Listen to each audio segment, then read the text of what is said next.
Hello, Shegun Fatumo. Nice to see you again. Good evening.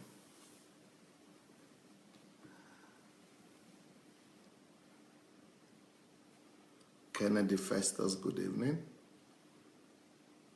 Yomi Jegede, Eric Osadolo,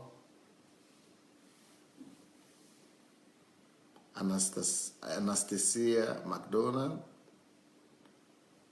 Oluwafumi Dina, Rochelle White, Ambassador Shima Igwe, Olukayode Akundayo, just joining, Nkiro Jimadu, good evening, good evening, good evening. Welcome, T.Y. Mo. How are you, sir? How am I? Well, just finished a rather busy week last week. We finished today. Most of my visitors have left. The last batch left today. I just have the showroom guys around now. All others have gone back to their cities.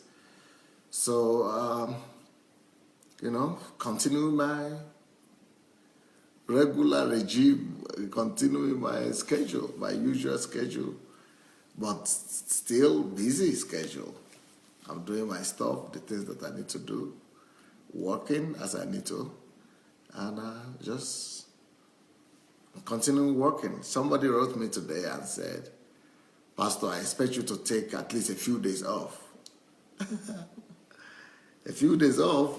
I said, the person said, I can't believe it that you are back doing your regular, usual stuff. I said, that's how history makers are made. Please, let's go ahead and share the link for this program. Let's go ahead and share the link. We've had some roller coaster program this morning. Some really, to some people, exciting. To some people, some really difficult topic these days, especially this morning. And I know that some women are so frustrated. Some are angry. Some are disappointed. And some men are very excited about the topic. But the bottom line is that, I must do what I need to do. I'm a servant, and I must share the word. I must speak the truth to people to know, for people to know. So please, let's go share this link, because I'm going to continue from where we started, where we stopped last week. This morning, from where we stopped this morning. I'm going to talk about what every woman needs to know. Instead of needs, I didn't put S. Let me see if I could correct that. What every woman needs to know. I said need to know. Maybe what women need to know, but what every woman needs to know.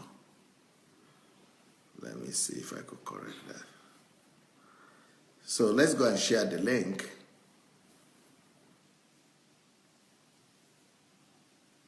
And I'm going to continue the topic as we started in the morning. Okay. Yeah, I think it got corrected, right? What every woman needs to know. It should be corrected now. So let's go ahead and share the link, and please write your impression. Write your impression and write your opinion about this topic for your friends so that they might be able to follow. So the topic of today is what every woman needs to know about men's sexuality. About men's sexuality. What every woman needs to know about men's sexuality. Okay, so what do we say about men's sexuality? Huh? Let me read for you what I read, what somebody wrote today. A lady, of course. Let's read Okay, first of all, before I read what a lady wrote, let me read what the man wrote. One man wrote and he said, Pastor, honestly, thank you so much for this. Because honestly, not a lot speak on issues concerning manhood. They raise the topic of marriage. Man are thinking in their mind that they only talk about marriage in general terms, but they don't talk about manhood and the nature of man. That not too many people talk about how the makeup of man, the nature and the demand of man. So men are forced to play along. Men are forced to play the role of, these superheroes that, is created around them and for them. And men are playing along the role that people expect of them. And they are living double lives, double standards, not hiding their sexuality and who they are. So it was a great joy that they could hear that somebody is actually helping us put in words what we go through on a daily basis, that we cannot even talk about to our wives, that we cannot even talk about to our family members and things like that. So my question, though, to the woman is that, what are your expectations about why are women so disappointed? Because women are so disappointed at this topic. Let me read some of the comments that the women were giving, what some women were saying about this my topic, and what they were saying about the men. See, one of them says, men are dogs. This is on my platform. This is what somebody is saying. Men are dogs. They love so many women at the same time. So their love is shallow. They are simply dogs. So this is just because she got to know about the nature of the woman, of the man, and about how the man's sexuality is built up. So women are struggling to reconcile with this. So women are saying men are dogs. And this idea of men are dogs is not just coming from African women. Maybe this is an African woman saying that. But do you know that women in America say the same thing? Do you know that? Women in America say the same thing, that men are dogs.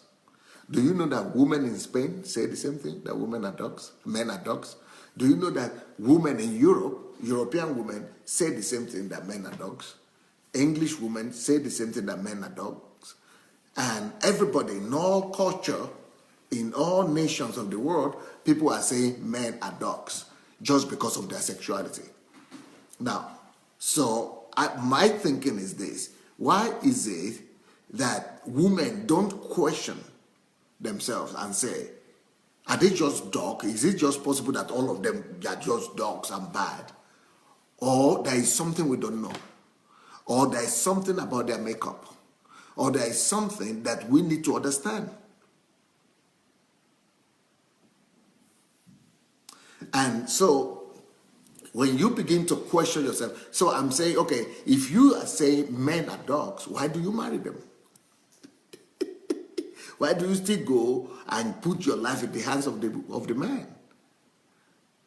Or you are thinking, my own will be an exception. So that's why I think that we still need to examine more the role of men's sexuality. And we need to help the woman know something about men's sexuality. So that men are dogs is absolutely wrong. I don't think men are dogs. I think we need to put this in perspective and try to understand what is working for men, and what is working against men, and how to put that in perspective. So, is it that men are dogs? I'm a man, and I beg to disagree. Now, someone else is saying here, And this kinds of proof the argument that men are dogs. And let's hear what this person says.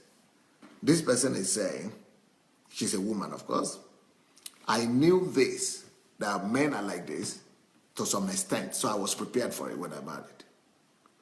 But having him, probably the husband, having him sleep with my cousin was a big blow. So I knew men are dogs, or I knew men have problems. I knew men are promiscuous. I knew men do awkward things, but I was not prepared for the fact that he would sleep with my cousin.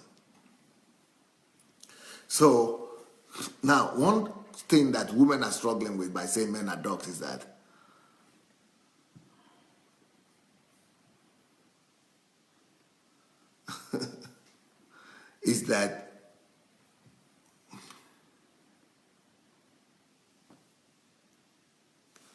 we should first of all come to a conclusion that sexuality by itself should not define man. Man cannot be defined only by sexuality if we really want to be objective. Okay, for example, another case, I was talking to another person today and was saying, this man is just a useless man. I said, what makes him useless? This man, for example, was one of the leading individuals in his country. He was one of the top 3 leaders of that country. Actually, the 3rd most powerful country of his country. Yet, some people are saying that this guy is just useless. So what makes him useless? Because, and the wife is saying, let him just be paying the school fees and be of the children and taking them to school and university, sponsoring them and pay for our expenses. That is the only thing he's capable of doing. So it's useless, but it's not useless because he's having children all over, but he's paying for the school fees of all the children, sponsoring them, just like we have a man in our country they call Abiola. Can you readily call Abiola a useless man? Because he had all the children everywhere, but sponsoring them, responsible for them, taking care of his wives or his women and all that. But yeah, women think in their mind that he's just a useless woman. One of the, this was not Abiola I'm talking about, but let's say his wife say he's just a useless man. Why? Because he's having all these children everywhere, but at least he's taking care of me, taking care of my family, of my children. That's the only thing he can do. So will that be fair to say he's useless just because of his sexuality? Or there are some other things, other factors that define a man? I just want to know, with a woman, what do you women think?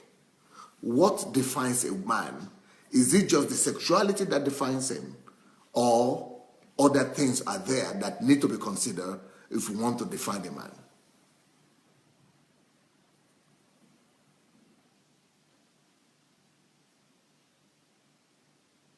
I can't see the answers yet. Well,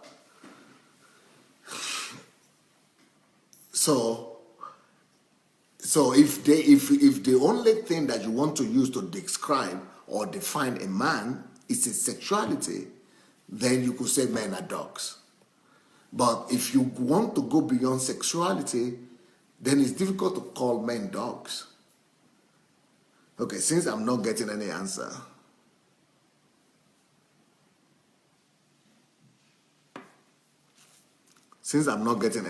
from here yet, let me just take advantage of the people I have here with me.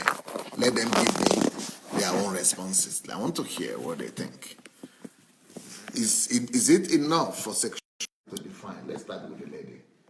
For sexuality to define a man, if he's, if he's a man or not, or if he's useless or not, or if he's a foolish man or not, or if he's dog or not, just by sexuality? Or do we go beyond sexuality to define a man? What do women think? I want to get not your own opinion, but generally women. Of course, considering your opinion too. Yeah, it's a term, men are dogs. I've heard that many times. Men are dogs in America? Oh, yes. And I just assume that the reason why they say that is because we know that men do sleep around, and that it's a great pain for women, to experience. And I feel like the feeling of disappointment and hurt is why those terms are used. I'm saying that the presentation that we are getting now about the nature of man, we're getting more information than, at least for me, that I have ever heard.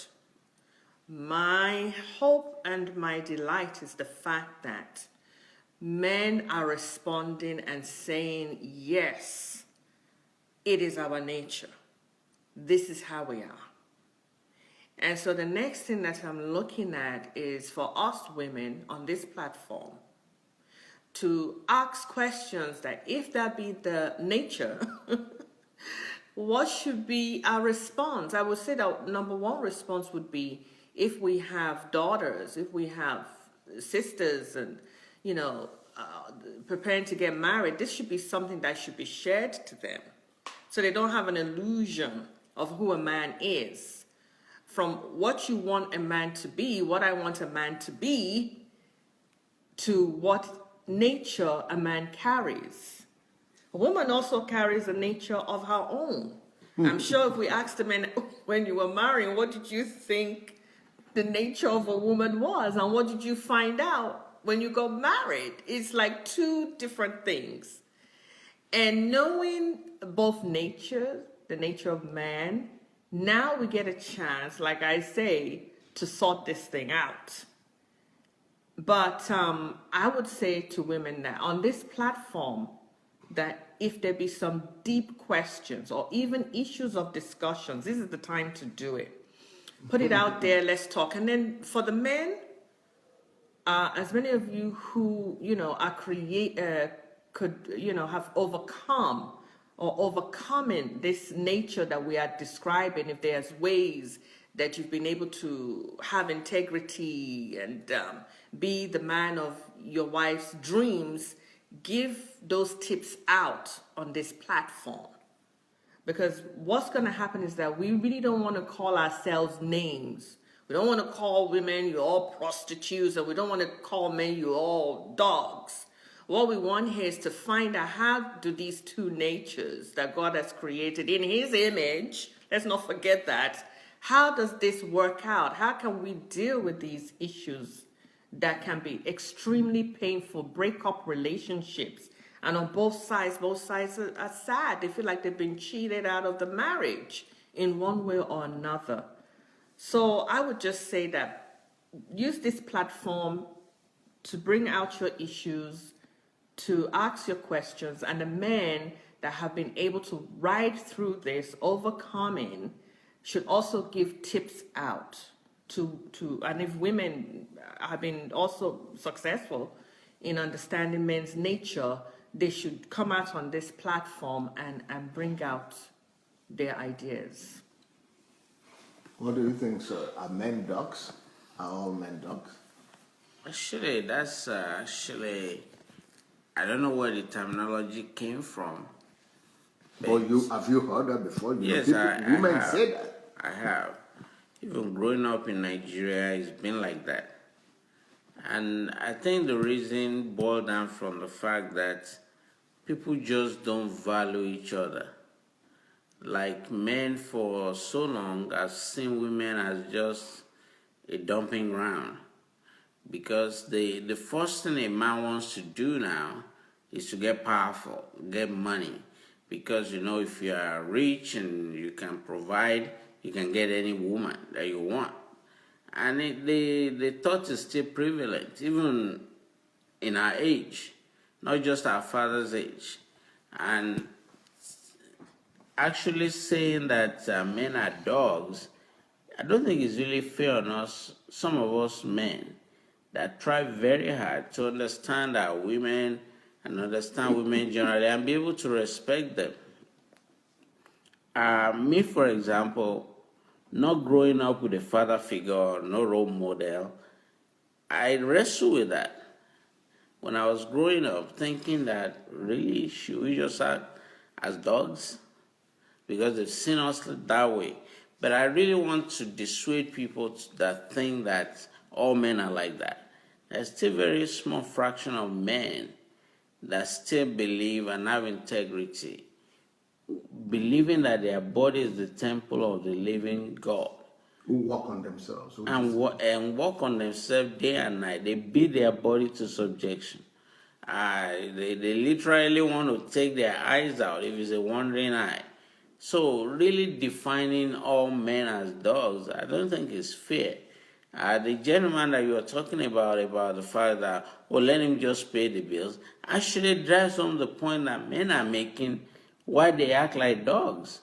Because if you keep a dog around just because he can pay a bill, are you strengthening that dog to continue to act like a dog?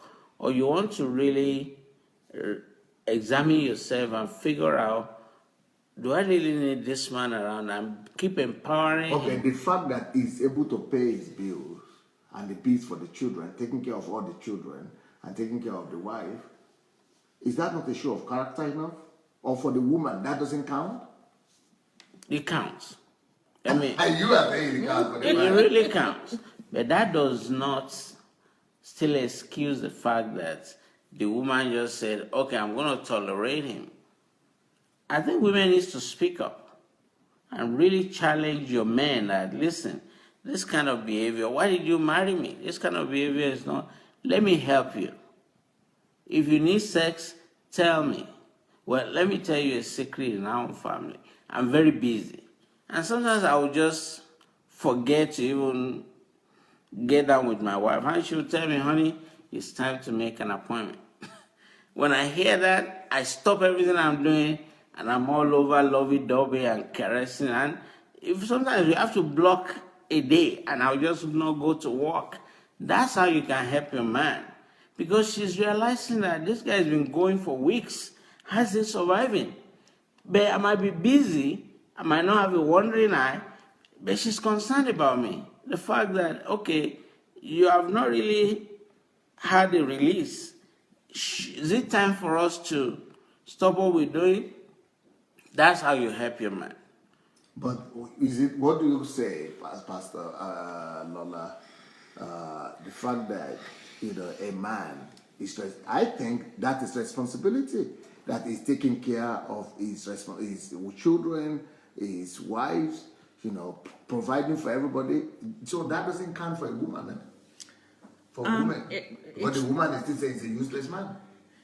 It should count, but I think maybe if you're looking at just the nature of man when it comes to sexuality, and then mix it up with the total nature of a man, which part of it is responsibility for his family, all his children, his wife, and so on. I think sometimes it's all boiled up into one.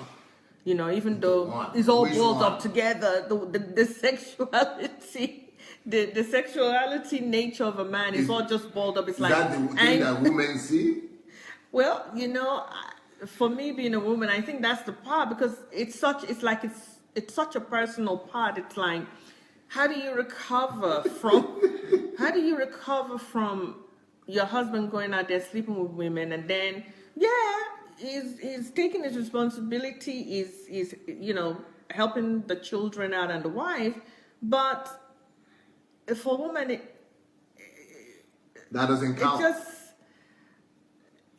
it counts, but it's like you have to let it count. You have to convince yourself that. You have to convince yourself as a woman that, well, at least he is. But it's not something that's a woman easy wants for a to, woman, huh? yeah, a woman wants to say, well, yeah, sure, he does sleep around, but he's taking care of the kids and me. Or most women will pound on that woman if she says that. But yeah, we do have women like that they've just decided, you know what, as long as he takes care of the kids, he takes care of me, he can go ahead and do what he wants to do. So I think that the nature of man is not just the sexual character that we are talking about now. To be honest, I like the balance that you're bringing into it, is that you also have to look at. Are we not supposed to judge every human being by their character, by the content of their character, And what's that? rather than by focusing on just one thing? That content of character means how he relates to people, how he relates to God, how he behaves, how his service to the society, to the community, his kindness, his heart, his responsibility, his judgment, and many other things.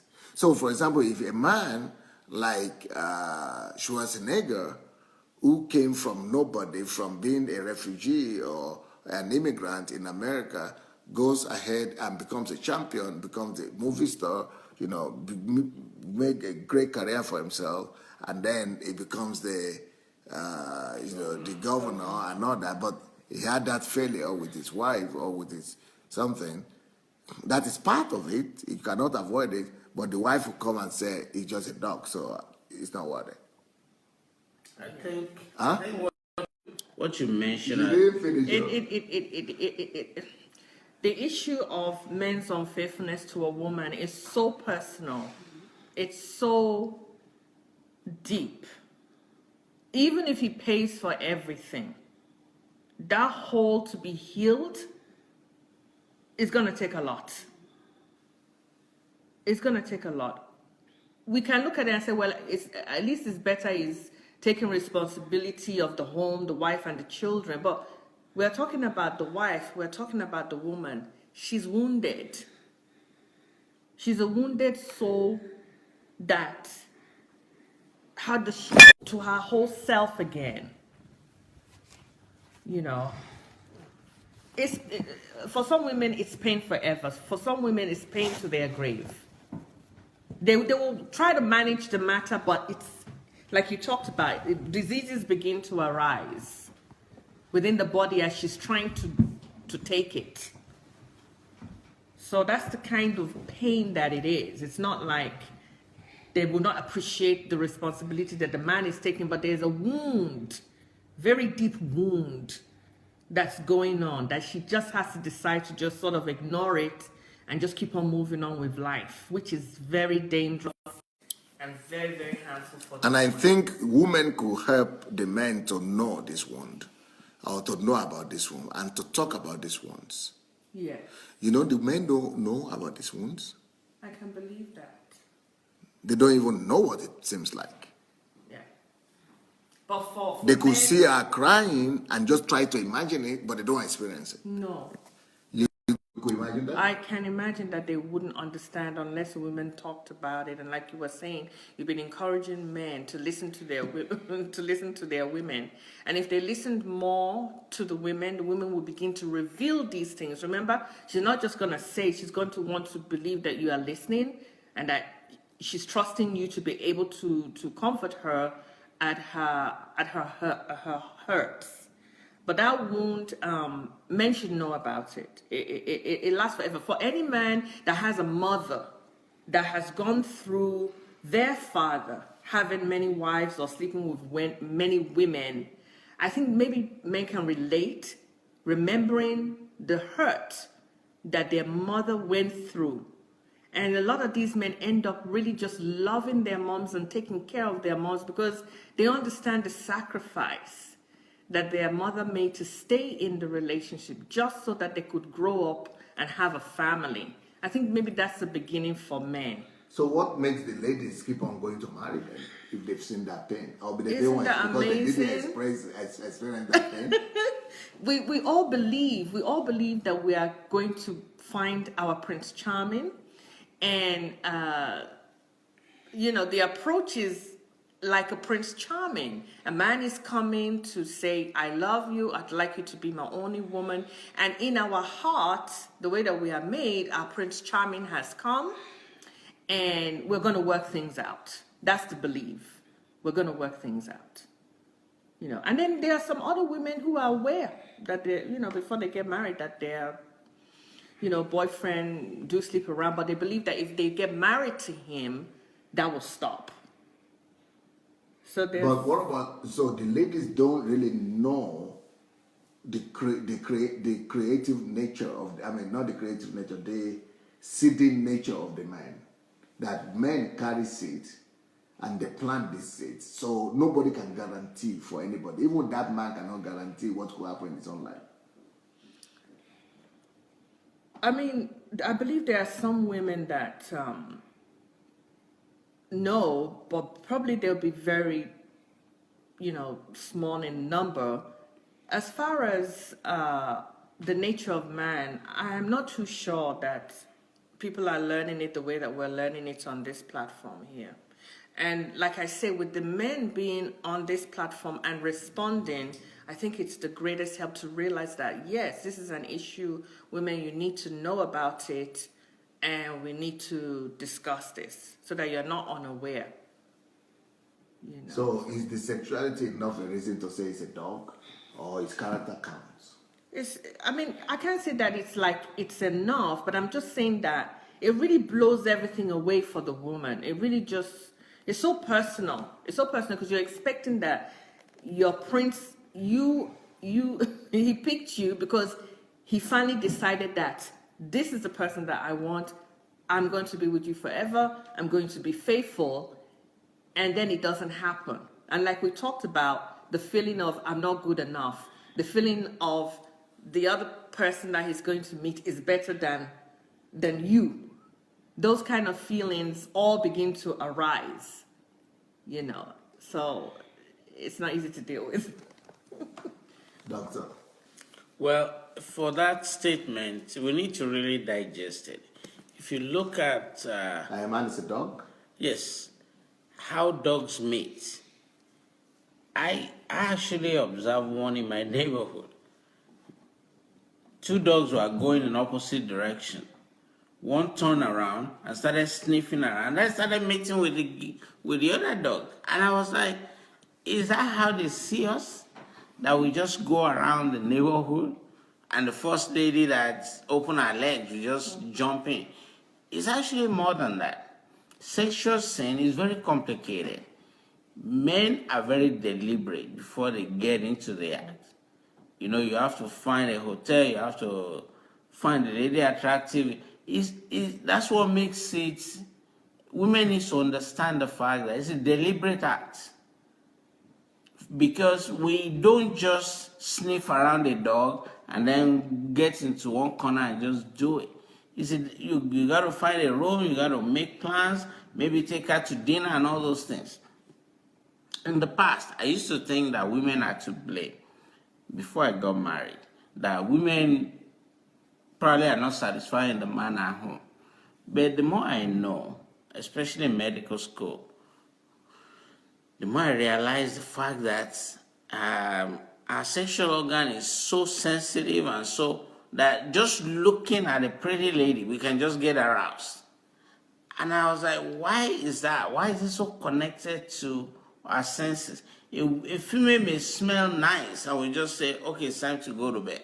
But it's getting to the point where women also need to realize that men are not just dogs that just walking down the street, see a lady and just said, okay, I'm going to take this person to a hotel and sleep with them.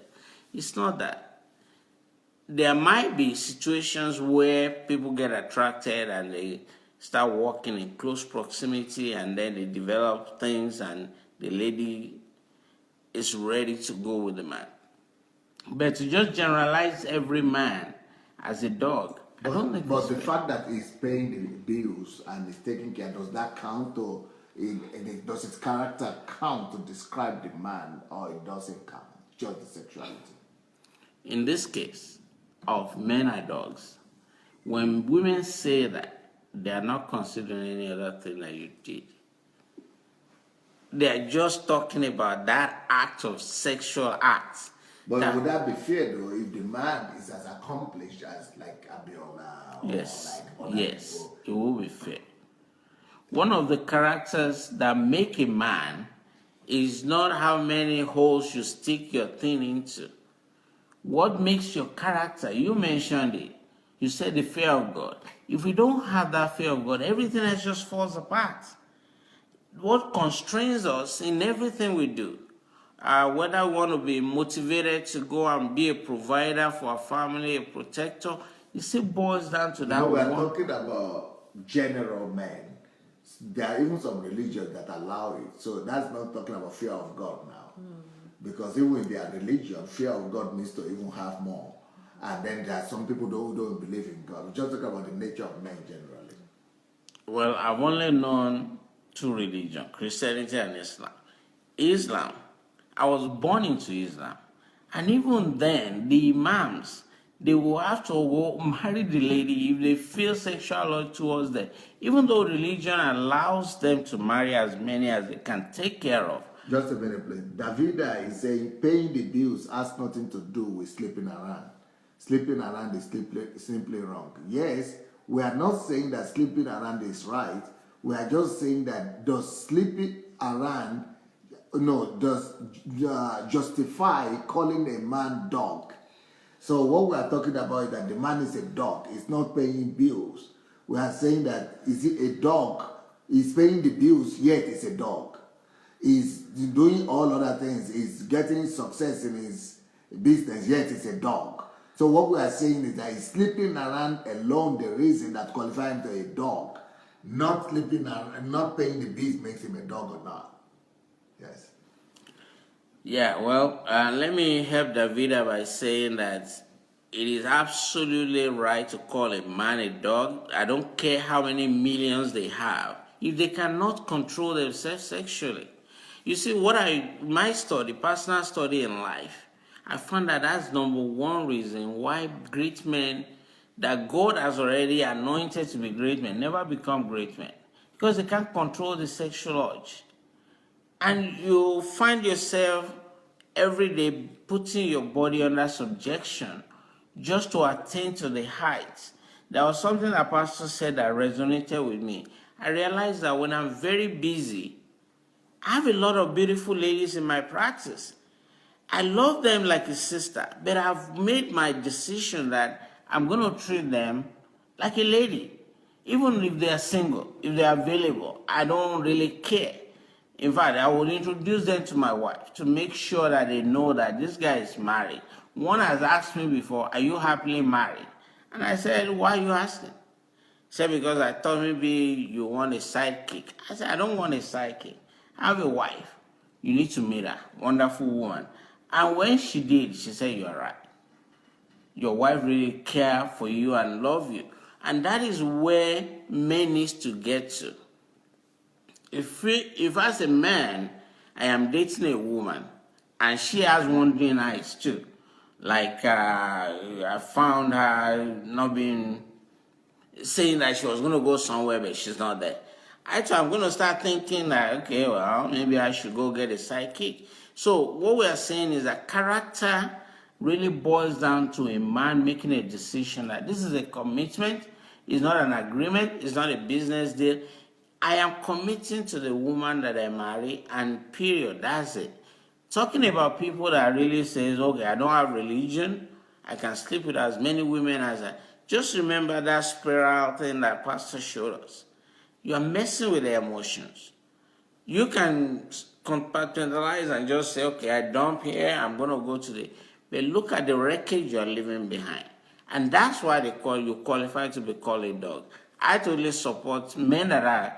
I don't care how many millions they pay in bills. If they cannot control their sexual urge and just have a sexual partner, I think they are qualified to be a dog. That's just my opinion. Okay. As eloquent as doctors' arguments are, I'm sorry to say they are wrong. Because if you say that the great men that become great, the thing that stops them is promiscuity for men. You cannot back that up either by somebody is even say, really nigger? Someone is abusing us already here. I'm going to block the guy. It's not confirmed. It's not, even if you go by the scriptures, the fact that men have many wives or many women didn't stop them from becoming great. Talk about David, talk about Solomon, talk about other men, people that were great. So that conflicts that one right there. Secondly, look into our world today. Most people who are faithful to their wives are just Christians, and they are not the greatest of all men. Some of the people who are greatest and famous and all that, they are people who live their free life the way they want it. And even look at Islam, where some of the richest men now are coming from. They have 2, 3, 4 wives, but that doesn't stop them. So even though there is a truth in that, in what we're talking about, but I think we should rather base it on the fact that the word of God is against it. It's a sin, and sin will land you in hell. Sin will take you to hell, and the sin of adultery or fornication, will take the man to hell if he lives in that sin, if he doesn't repent and he doesn't change his lifestyle. So the fear of God is important, but we still want to find out why is it that men, like you said in the morning, who seem to have the fear of God too, who are pastors or who are leaders or they still struggle with their libido, they still struggle with their sexuality, and they still, have these issues. So that is what we want to really confront. If we just say that they are just dogs, there is something that I want the ladies to understand, that there is a reason why it seems to be widespread. There is a reason why it's like every one of two other men is having this problem. And one of the 2 other men is just because it comes out. The others are not just out. Okay, then how do you address the fact that men might not be sleeping around, but he might be relieving himself somehow? A man that is not sleeping around, for example, in my own church here, a woman came to me and said, I don't know if my husband is sleeping around or not, but I surely know that he's masturbating, even though I'm in the house. So does that break the heart of the woman also or not equally? Or is that also equally dangerous, as an effect? I want to ask you, Pastor Lola, does that have an equally damaging effect on the woman or not? Because this woman, she was crying also very distraught and very disappointed that even though I don't know if he's sleeping around or not, maybe he's not sleeping around, but he's surely masturbating. How bad is that for the woman? Is that does that qualify him also as a dog? Is that painful for the woman? How is that painful for the woman? Because we need to know about this pain of women. Ooh, wow. That's one that I haven't heard about. You've not heard about that. On that, really, maybe I should say the feedback that I've gotten is I've never gotten any feedback on an issue of a man masturbating. I've not gotten any feedback. What I get is what we're talking about, sleeping around. But from what we did in the morning and understanding the nature of man, one of the things that you did talk about was the man has a need to empty his tank. So if he is not sleeping around, how do we think he will be emptying his tank? There are different ways to do it. Some people go donate their sperm and so on and so forth. But no, that doesn't fulfill it's not the same. It doesn't. It's not the same thing. So I really haven't gotten a feedback. I really don't recall anybody being upset, mad because they found out that their husband was masturbating. So I can't really give a report on how women feel about that. Okay. Yeah. You don't have an idea. I know that even in the medical field, There are some OBGY people that are saying that it's healthy for men to masturbate because, and my scripture tells me also that, there are certain sins that you really want to flee away. And these sexual sins that we're talking about is really great. I was talking to one of my friends who studied OBGY, and he was trying to convince me why masturbation in a man, even married men, is very healthy. Said in a situation where your wife is not ready for sex or anything like that, that is perfectly okay for you to empty your time. There's a reason why he said that. He said the incidence of prostate enlargement in men are great if they are not having sex regularly. I said, I didn't know that. Is he a doctor? He said, he's a medical doctor. And I was like, where did this study? Well, how come we don't hear about it? He said, yeah, they are still doing the study to see whether there's something with prostate cancer and men that are not really ejaculating frequently. And he's saying that the initial studies is showing them that a lot of men are going to end up with prostate cancer or prostate enlargement because they are not getting regular ejaculation. That's why they are now preaching, men, if you can't find a woman, go and masturbate. Because it's better for you to masturbate rather than die from prostate cancer. I still don't know. The jury is out on that. But my opinion basically is still that somebody was asking one of my classmates, hi, Buki. She's the lady that actually led me to the Lord. I really admire her a lot. She's on this something. She's just on the platform asking, how do you define greatness? Buki, there's no man that is great in my book if you continually sin. I don't care how much you have. It's not about money. Money, we can't go to heaven with it. Greatness in my mind is how much impact you can have on people and how less you can actually do the things you know. Do it with all your might. So people like Abraham Lincoln were not great. People like to me, all those people will say you are not going to be remembered, but they are already remembered. But it is true. Although they don't sleep, thousands of people, millions of people didn't sleep about in their time, but nobody knows them. But they even had slave women and all that. And it is true, but in my book, sexuality shouldn't define greatness, though. Well, sin to me, if somebody continually performs sin, to me, I don't care how much you have or how much you can take care of your family financially. Greatness comes from the fact that you hold the word of God very dearly and you attempt to do everything that is written in the book as much as you. I would disagree because greatness for me is the ability to carry out the purpose and the calling of God for your life, what you were created for. So, and there are a lot of people that will do that without and achieve greatness, whatever their sexual orientation or sexual problem might be. Someone like what do you call this man? Kaki was a Catholic system. Benjamin Franklin. Benjamin Franklin is regarded as one of the most promiscuous women ladies of his age. I don't know if people know about that. Benjamin Franklin was known as a woman man, as a ladies man. From America to London to France, he had women everywhere. But don't tell me he was not one of the greatest men of his age. Same with Abraham Lincoln, same with George Washington.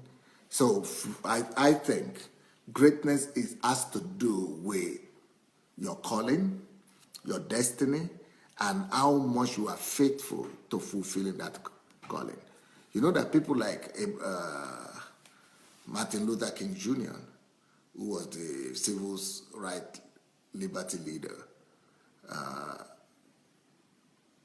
in America, was also accused of promiscuity. But you cannot deny his place in history as well. And so I would say greatness really is the ability for you to fulfill the calling and the purpose for which God created you. Now, Now, so why is it that throughout history, men have been struggling with their sexuality? And why did it get to the place that even God allowed and Moses allowed for women to have multiple wives in the Old Testament? Because if we talk like that, then it means that either we have to say we don't recognize the Old Testament, or there is something that God considered to have allowed all the Old Testament to be there. So Davida is talking about great before your place in history does not equal your place before God. Well, let's talk about people who had place before God, Davida. What about David? How was his place before God? What about Solomon? How was his place before God? What about other people in the Old Testament that were having several wives and different relationships, and they were still great before God? In fact, they are in the Hall of Fame of God, in the Hebrews chapter 11, full of them. So the thing is that, what about the women also who were prostitutes, and yet they were in the lineage of Jesus, and they became great in the eyes of God? God brought them in the lineage of God, like what they call, not Hagar now, what's the name of the woman, the prostitute woman? Yeah, so a lot of things that we need to understand. And okay, for example, somebody say, how can you understand, or how can you explain the fact that a man is married to his wife, right? He has his wife in the house, and he was caught sleeping with Rahab, right? He was caught sleeping with his maid. That is illogical. It's not logical. And this is not just a man, this is a big man. So they're asking, how do you explain that a man is married to his wife but loves other women? That is one thing we must help the women to understand. Listen closely, everybody here. The nature of man does not allow him, no, how do you say it? Okay.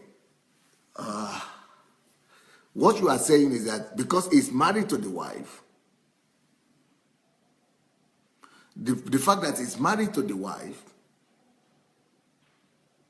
and involves himself with other women, this sister is saying that person that is married and having affairs with other women loves the other woman. That is what I want to correct, first of all. The fact that he's having affairs, the fact that he's sleeping with other women doesn't mean he loves them. And that's the point we are trying to make in the morning. For a man, sleeping with the maid or sleeping with other person, even getting them pregnant, doesn't mean he loves them.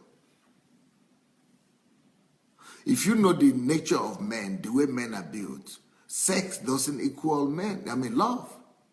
It could be an expression of love, but it's not always sex. It's not always love for the man. The fact that he slept with other women doesn't mean he loves the other woman. And what I've said in the morning, if you did not listen to the morning session, you got to listen to it again. If he keeps on coming back to his wife, it means he doesn't love those other women. He's just using them. So what I would like the woman to understand is this.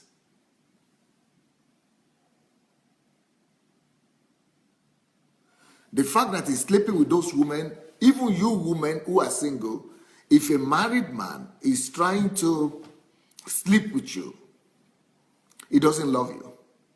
The only thing the man wants to do is to get sex. But that doesn't mean he loves you. Men need sex. but they only love one. They have sex with others, but they love one. They could love more. Men have the ability to love more. But if he's coming back to one at home, the one he's coming back to the house, is the one he loves. And those other ones he's sleeping with, they shouldn't live in illusion that he loves them. He doesn't love them. He's using them.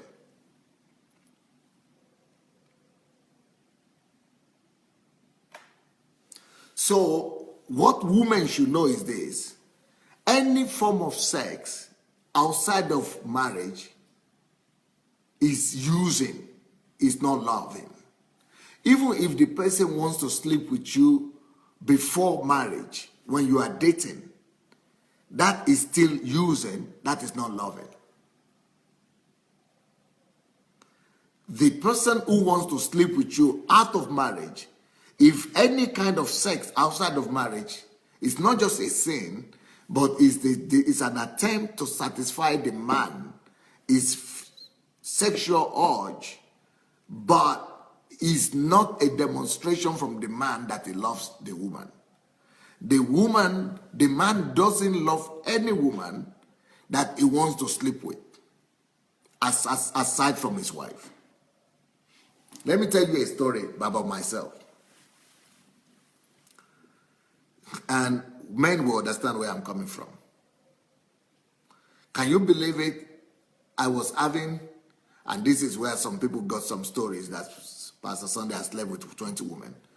I was having 20 girlfriends at a point. But this was before I became a Christian. I was having 20 girlfriends. But out of these 20 girlfriends, so, I have a lot of experience in that in the world. Out of these 20 girlfriends, there were 3 of them that I would not sleep with. And the reason I would not sleep with them is not because it's not possible to sleep with them.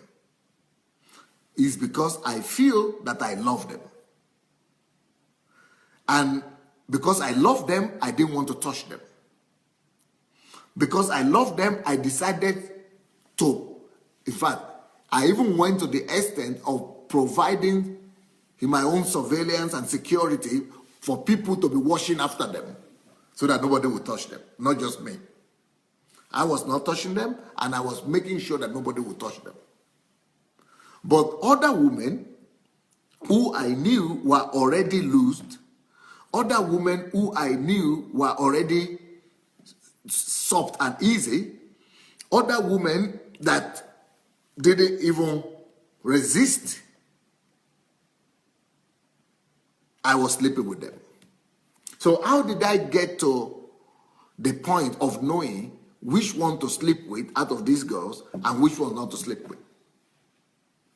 I went ahead pushing, being an unbeliever, I went ahead pushing and pressing, putting pressure on each and every one of them to sleep with me. And the ones that succumbed and gave up, and especially when I discovered that they were already not virgins, just goes a long way to tell me that they are already loosed anyway. And that if they could agree to sleep with me, they will agree to sleep with any other man. So what I'm saying is just to sensitize the ladies and let the ladies know that if the man really loves you, he will not sleep with you. And he will not defile you. So how I discovered that I shouldn't sleep with these 3 girls is that I put a tremendous amount of pressure on them. Just like even less than I put on the other ladies. So because they were the only 3 out of 20. So because now Nathaniel Afolabi is asking about 30 girls if I'm still a Christian. This was before I was a Christian. This was before I became born again. So because I put so much pressure on these ladies and they did not succumb, they did not give up, I knew that they were serious ladies and they were virgins, and I believed them and I began to protect them. So what I'm trying to say is that ladies have a role to play in helping men become, honest and become pure and, control their libido and sexuality. Because women that are readily available, they also encourage women. They encourage men to be promiscuous. Now, of course, I didn't end up marrying any of the good ladies because I got born again. So I came to God. I left everybody. So the next thing I received here is this.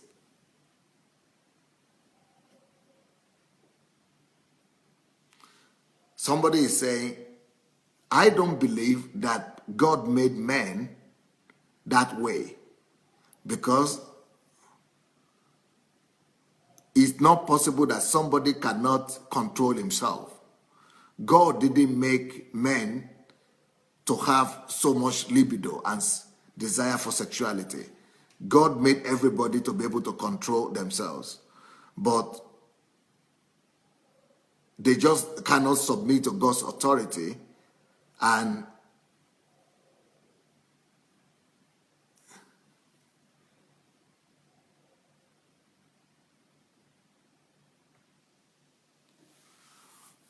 because they cannot.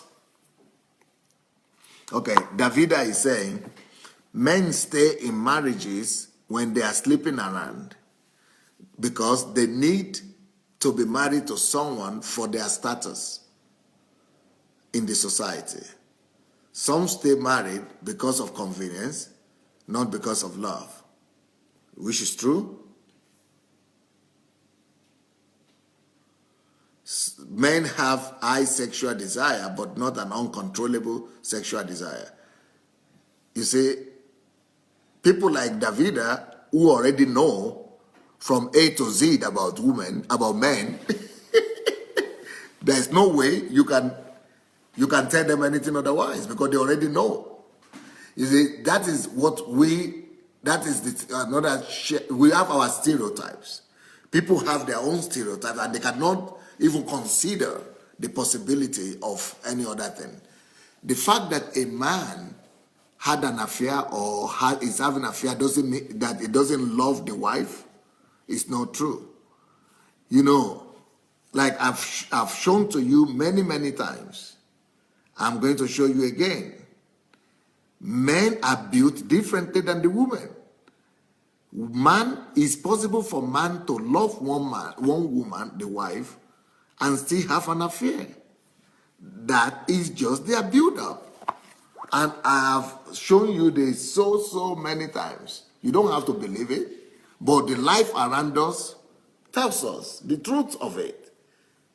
There is no other explanation. If the only explanation you have is that they are just promiscuous, they are just silly, they are just loose, and they are just not serious, they just want to sin, you will find out that it's easy to just condemn the whole world like that. But the fact that men need discipline, yes. Men need the fear of God, yes. But see this picture?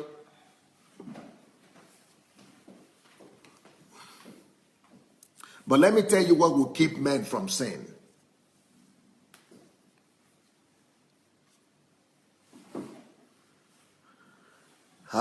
See this, let's say this is the body of the man, this is the heart, this is the emotion, feeling, and this is the mind. The fact, anything that is happening here to the body does not necessarily affect here, until it wants it to affect it. But for the woman, everything is together. So what I'm saying is that a man can be having sex physically and not even be in love with the person. And at the same time, in his heart, he could be in love with another person. You might want it, you might don't want it, but that is just the fact. He can have sex or do anything in his body, but not love. His heart might be in another place. Because, as I said, a man has what we call his sperm bank, and he releases it from time to time. He might release it through sex. He might not release it through sex.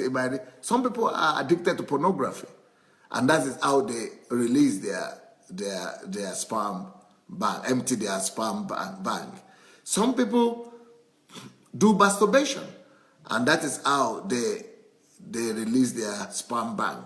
But for the men, one way or the other is got to release. So what is the key for the men? That's what I want to get to.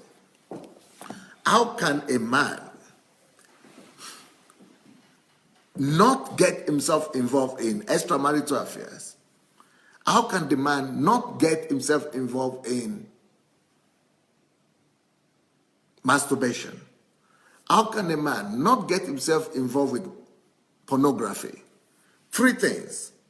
And if you look at statistics says that 98% of men have been involved with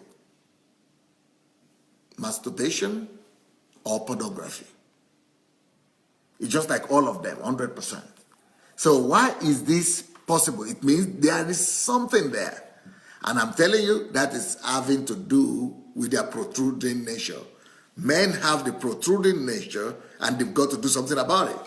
Even if they're not sleeping around, some of them might be watching masturbation. What do you call it? Doing masturbation or watching pornography. So what is the way out? The way out is this. The way out for the man is,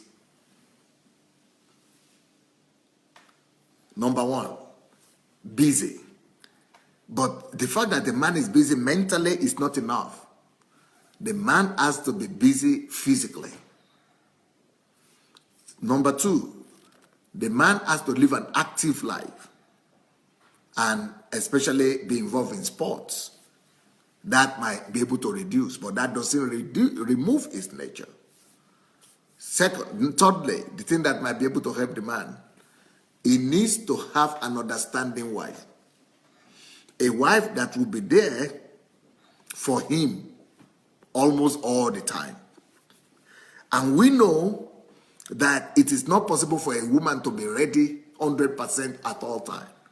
Because at least once a month, a woman is involved in menstruation. A woman is having a menstruation where she cannot have sex. So what happens when a man is having menstruation and a man needs sexual release, or a man needs to release himself and to empty his bank, like we say? There is a way out here.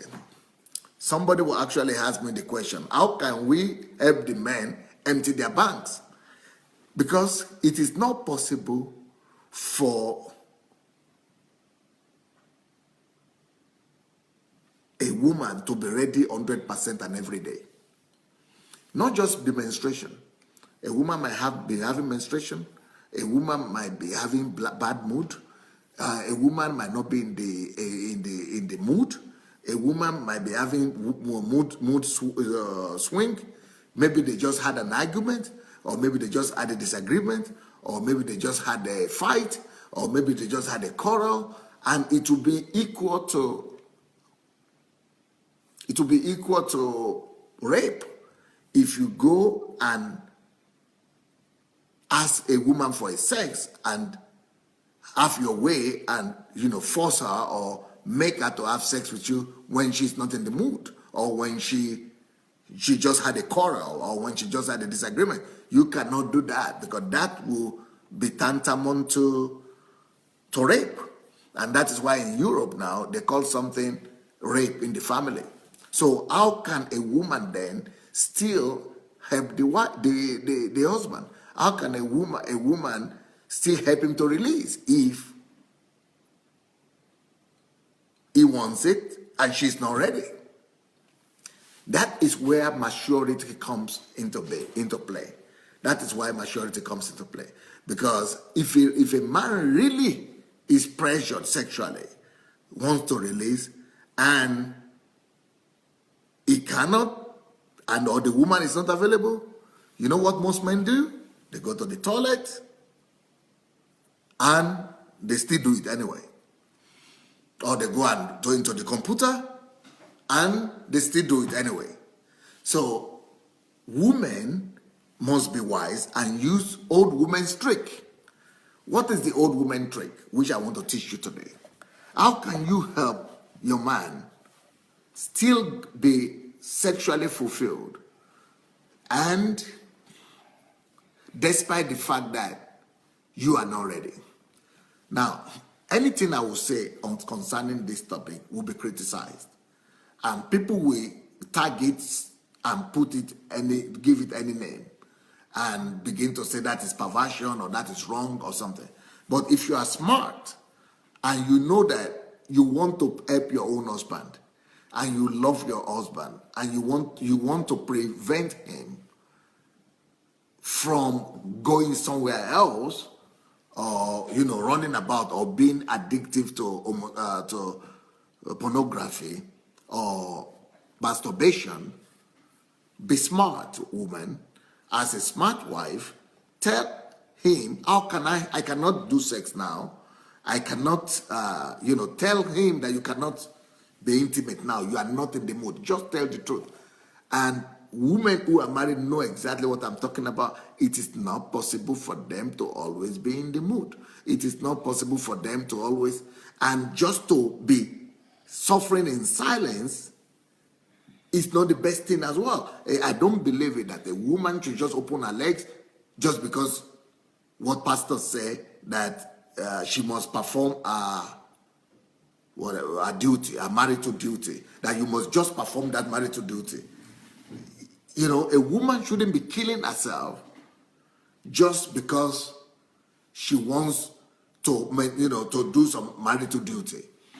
I think what should be done is women should help the man, because let's find out what is primary on the mind of the man. The primary thing on the mind of the man is for him to release, just for you to know that. He's not thinking about making love to you, like like when you are in honeymoon. First of all, sex to the man is first of all to release that pressure. There is a pressure that is on him, and he needs to let that pressure go out. He needs to let that pressure out. You must know that as a woman. A woman must try to understand that. And if you are mature enough to understand that, then you know that what he really needs might not be the penetration right now or the sexual act right now, but just a creative way to help him release. And once he releases, he gets what he needs. He doesn't need too much. And that's why men think that they don't need too much. Just help them. So if a woman is smart, and a woman could just help him to release, for some men, it's as simple as just for the wife to allow him to hug her. So if you are a woman, you just say, come and hug me, or let me hug you, or just come and hug me. That might be enough, it might be enough a help for the man to do to release and let himself go. Or in some cases, it is enough for the man just to come and lie beside the woman, or to just lie with the woman. That might be enough for him to finish. And when he finishes, the pressure is gone. Somebody is asking here. So, what happened to self-control, Pastor? What kind of pressure is that? Are they fuel pump? Okay.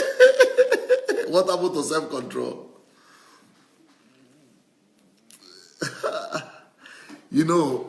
Apostle Paul, even though he himself didn't marry,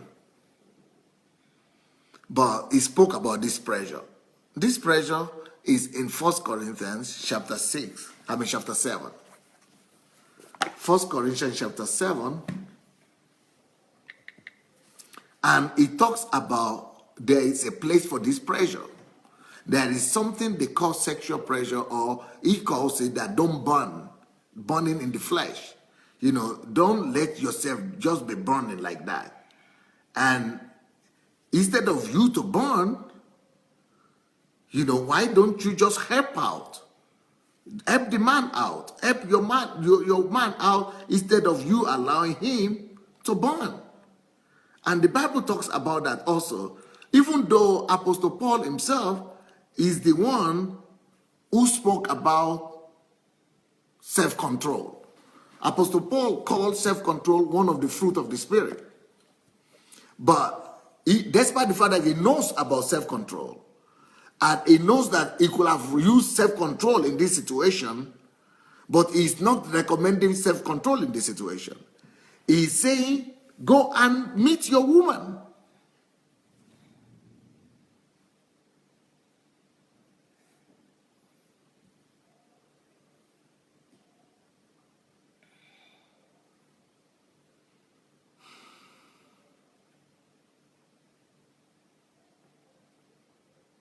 See, 1 Corinthians chapter 7 verse 36. But if any man thinks he is behaving improperly towards his girl or virgin, if she is past the flower of her youth, and thus it must be, let him do what he wishes. What he wishes doesn't necessarily mean sexual intercourse, but what he wishes is to relieve himself. What he wishes is for himself to be relieved. And the Bible says he does not sin in that case. Let him marry. So, yes, there are situations when men are able to control it. So what happens to self-control? Let me tell you what happens to self-control. If men have not been involved with self-control, men would have been doing sex every 1 hour, maybe every half an hour. Because men have sexual suggestions on the average 3,000, it could be up to 3,000 times a day. Suggestions, ideas. It doesn't have to be, but in my own understanding, from my own experience, I know men will have at least 3 to 5 sexual times suggestions in a day. 3 to 5 times sexual suggestion. So why is it that he's not doing it? He's not making love. He's not sleeping around 3 to 5 times a day because he has self-control. He's having self-control. It is thanks to self-control that he's not coming to meet you at work and he's not coming back from work to do all that. But when he's controlling himself the whole day and he's hoping that somebody, maybe the wife, will help him relieve that pressure. So why pressure if he could exercise self-control? He's been exercising self-control. Can you imagine yourself exercising self-control on 3,000 times a day? Maybe even 300 times a day. 300 times a day. Or 30 times. Even 3 times a day. For men, it's much more. Okay, somebody also is writing me and said, but we are created the same, the men and the women. Why is it that men could could self-control, and the men? I mean, why is it that women could self-control and men cannot control themselves? We are not created the same. That is why I was showing you those photographs. That photograph shows that we are not created the same way. We are different. For the woman, she is all locked up inside, you see? She is all locked up inside. You need to unravel her. She needs to be paid attention to. She needs to hear some nice words. She needs to pay, a different process, a complex process needs to be done before you get to the heart of a woman. It's just like this thing that I use as an example. I use this as an example. You see, the woman is all locked up inside. The woman is all locked up inside. And if you look at the sexuality of the man and woman, even the way they are built, you see that the woman's sexuality and private organ is hidden. And the reason it's hidden is because that tells us a lot of things. It tells us that a woman needs to be discovered. A woman's permission needs before she could be aroused sexually. Somebody needs to go inside a woman and get her out to get interested.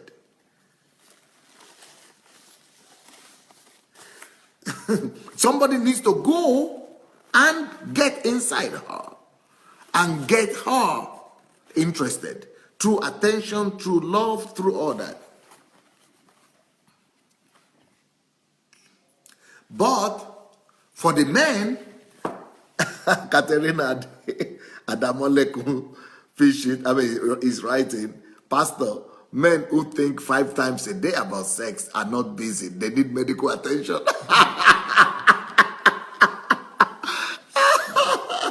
Look, he's out of it, it's because you don't know the nature of men. Men could get triggered by anything.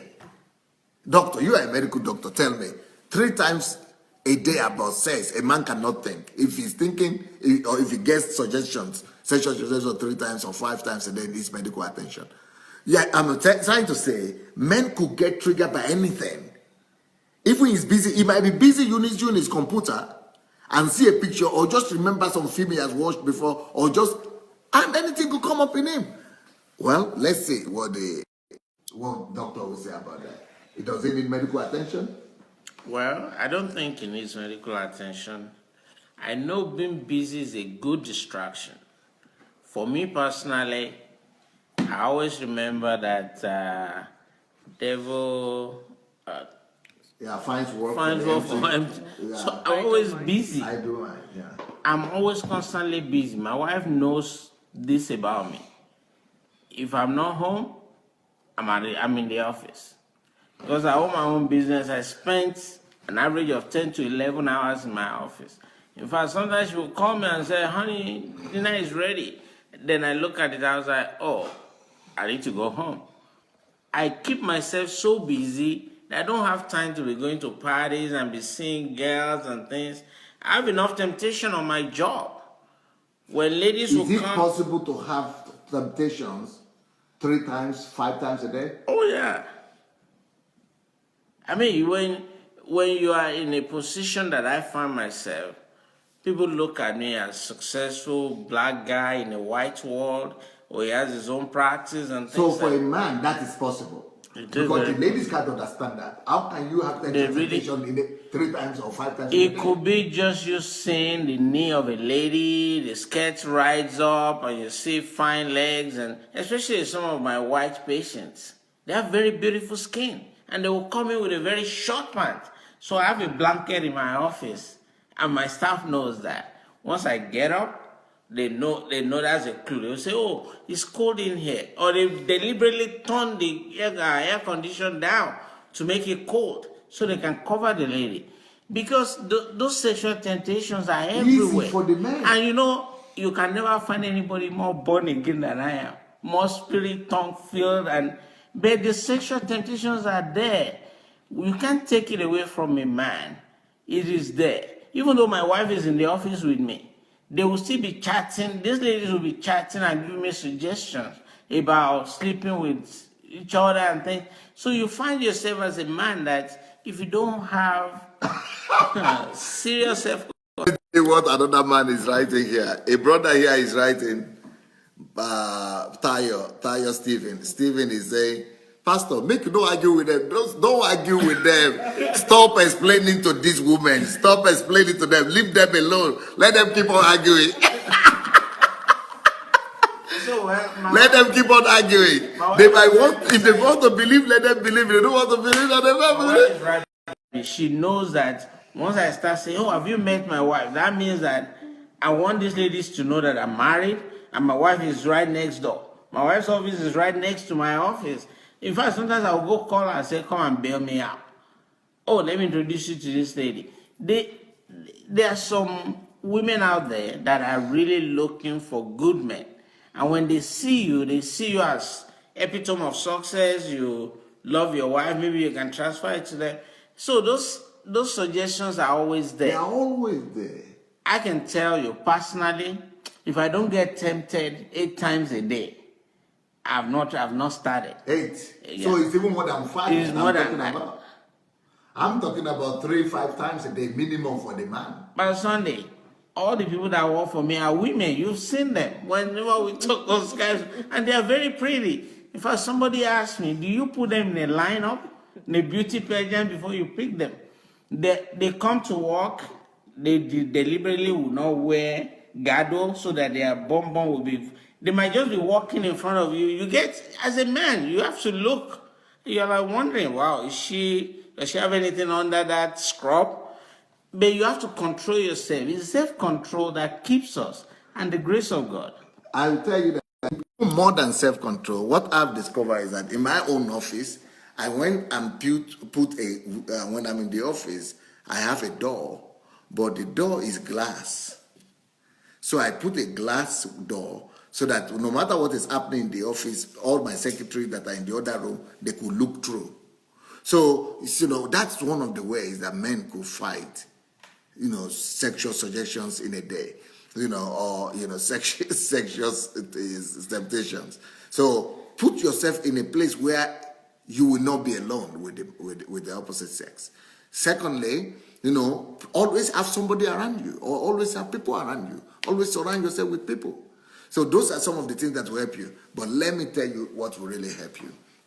When we were talking in the beginning, doctor said, sexual sin is, despite the fact that it's spontaneous, it is also deliberate.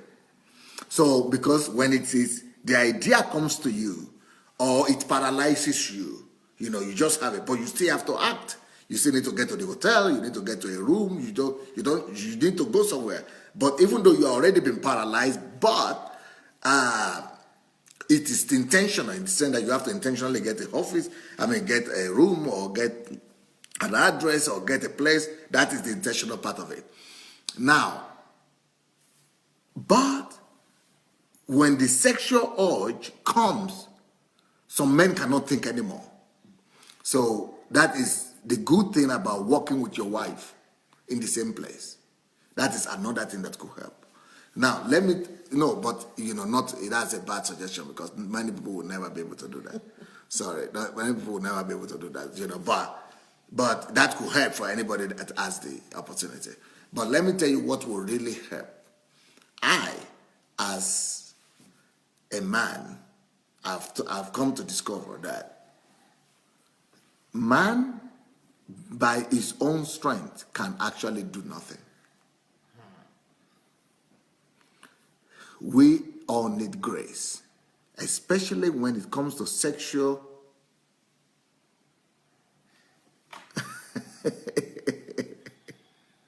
Somebody said, Pastor, can you do a dedicated session for our wives?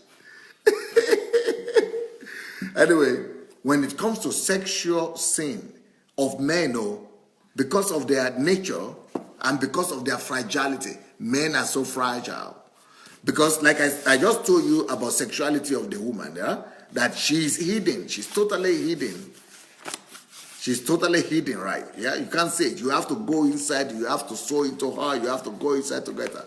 But the man is protruding nature. The man, that's why the sexual organ of the man is always out. Why? Because the men are the seed carrier. They need to plant the seed. If they are not planting the seed, humanity will die off. There will be no humanity. So that is why they have that intruding nature with the pressure under them always to let it go. Always pressure under them to let it go. It's just like going to the toilet, like I said, just to go and piss or to go and relieve themselves. So that's why I will say this. The greatest thing to help a man from falling into sin, it doesn't matter, pastor, no pastor, anybody, is the grace of God. Any man will tell you this. When it comes to sexual sins, you need the grace of God. If the grace of God is removed, there is nothing you can do on your own. There is nothing you can do. There is no way. There is just nothing you can do. You cannot do anything on your own. You need the grace of God to keep you from falling into sexual sin, especially in our world today. You drive in your car, you drive by the time you drive from 1 kilometer, 2 kilometers from your house to your something. You see so many temptations on the road, up and down, everywhere. You go to your work, you go to your home, you open your computer, everywhere you see that. So we need grace. So if you ladies are really interested in keeping your husband and helping your husband through, ask for God's grace upon them. Ask for God's grace upon them. Well, by the way, I want to find out, have you shared the link or you have not shared the link? Let us go ahead and share the link. Let us go ahead and share the link. Let us go ahead and share the link. What I've discovered is that as soon as men begin to depend on themselves, on their own strength, they fail. They fail. So men need to acknowledge their vulnerability. Men need to acknowledge their weakness. Men need to acknowledge the fact that they are weak. Men need to acknowledge the fact that anything could happen to them. Men need to acknowledge the fact that, men need to acknowledge the fact that, they are vulnerable and rely and call intentionally, rely on God's grace. Rely on God's grace. So let's see, what's the time, by the way? Is it 1 hour? Ooh, it's 1.5 hours.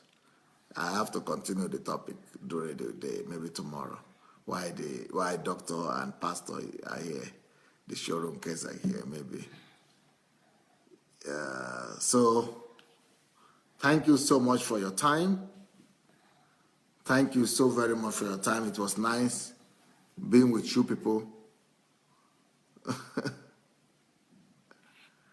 It was nice being with you people, and I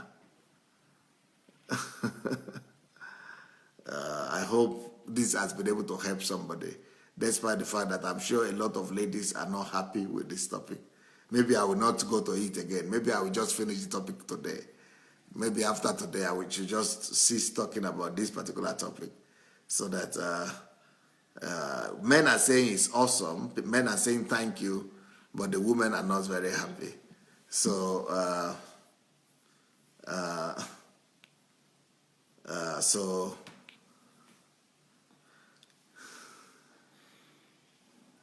so since women are very sad at this topic and bringing so much sorrow to you, I think what we'll just do is to forget about the topic and go and talk about other differences between men and women.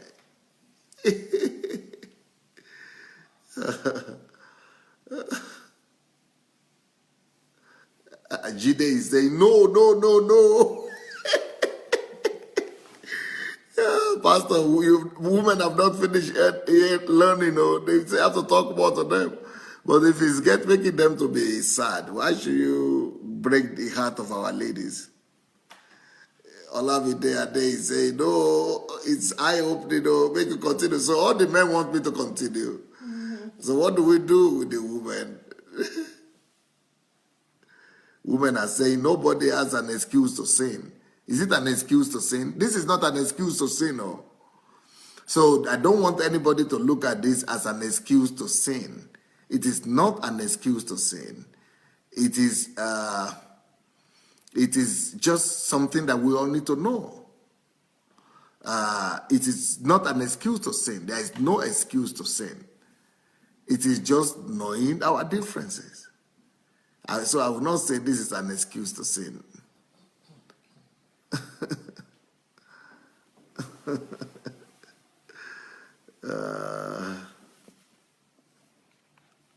All right. Thank you so very much.